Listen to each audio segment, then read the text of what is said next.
Today I want to show you how to make custom quests in Fortnite Creative. With the new update, they now look a lot more like the quests you'd have in Battle Royale, and they can definitely help make your experiences more immersive and increase player time. On the top left, you can see the Grim Reaper quest to eliminate 10 players in a single round. And once I start moving here, it's going to automatically switch to the quest where it's tracking your distance traveled. So you can have up to 3 quests visible in the HUD at one time, although the way these quests look, they now take up more space. So if you have 1 or 2, it might look better on your HUD than having 3, but that's definitely up to you. Now I've got another quest to open a treasure chest, but there's only you only need to open 1.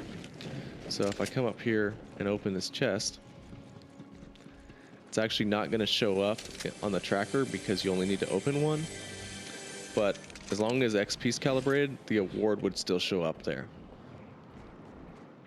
So even if you don't see the trackers in the HUD, they're still being tracked. Now I've got a quest to open 3 supply drops. So if we come to this supply drop, it's going to switch the visible quest to the supply drop quest, which is open 3 in a single round. So whichever quest you're actively working towards completing is going to be visible there. So I've switched back to creative mode, and I'm just going to show you my mechanics room here. It's where most of my devices are. The 2 devices you'll need for this tutorial are the tracker device and the accolade device. If we go into creative devices, that's the accolade device there, and the tracker device, you just search for it, might be the easiest way. And that's it right there. So place down your devices. You'll need a tracker and an accolade device for each individual quest. Now, in the tracker, I'm just going to show you the settings I've changed. So if you were looking at all the settings here, I'm going over to the asterisk, which just shows you things I've customized. Tracker title, pick a title for your tracker, and then description text. By default, this tracker is looking at eliminations. So this is my first quest, just to eliminate 10 players in a single round. The quest icon, I set that to enemy. Epic recently added all these icons, so now it's easier than ever to pick an icon that fits your map. Here we've got colors. You can pick a color for your tracker, and then when complete, set that to a channel. Now you're going to want to make sure that channel, so like for me it's channel 101, that channel needs to match the accolade device. So once again, I'm just showing you settings I've changed on the device. Grim Reaper as the title. I didn't put a description in, you can if you want to. XP award, very large.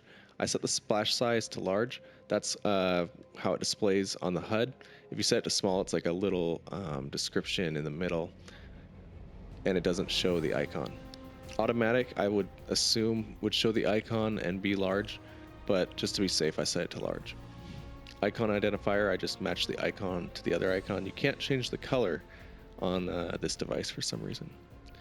Triggering player only, you want to set that to yes, so that when someone completes a challenge, only that player is awarded. Award when receiving from 101, so that's the same channel that this tracker is sending on. And with that set up, you have a very simple quest ready to go. But I'll show you, at least on these trackers, a few different ideas for quests. You don't have to change a ton on the accolade devices. So this one is for opening a treasure chest. Set that to containers open. You've got all these different options on stat to track. Target value 1, however many chests you want to open as the goal. Tracker title, description. Since I have exotic weapons in the treasure chest, my description says find an exotic weapon. Player eliminations count, set that to no. And then quest icon chest, pick a color, and then when complete, put it on a different channel than this tracker.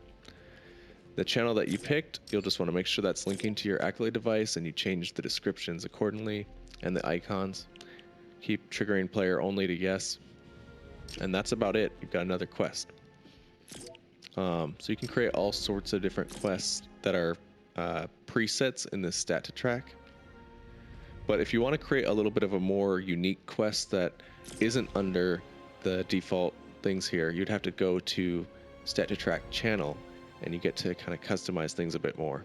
So in my example, we're tracking how many supply drops have been opened. So you still put in that description, target value. I want players to open 3 supply drops in a round, and then pick an icon, pick a color. Now, what's different with Stat to Track being set to channel is you want to put in increment progress when receiving from and set that to a channel. So this channel, I'll show you where it's getting that signal from in a second. When complete, transmit on 105, and that's going to send that signal to this accolade device. Same sort of idea on this device. It's receiving the signal, it's awarding the player. But the increment progress signal that's this one's receiving from 405, that's actually linked to my supply drop device. So here I've got the supply drop device, and when players open the crate, it's going to send a signal on 405. That's going to send the signal to the tracker that says, hey, one of these was opened, and then the tracker is going to wait till 3 of them have been opened before it sends a signal awarding the XP.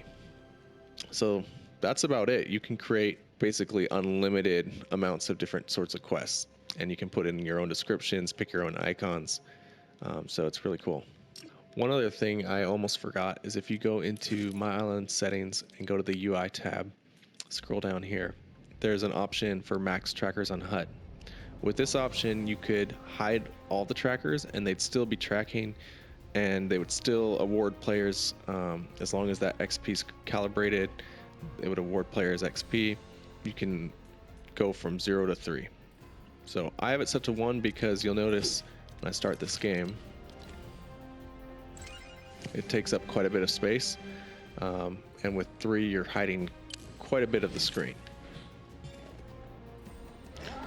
Alright, I think that's it for this tutorial, but if you have any questions, feel free to leave them in the comments, and if you want to check out this map, I'll leave the island code in the description.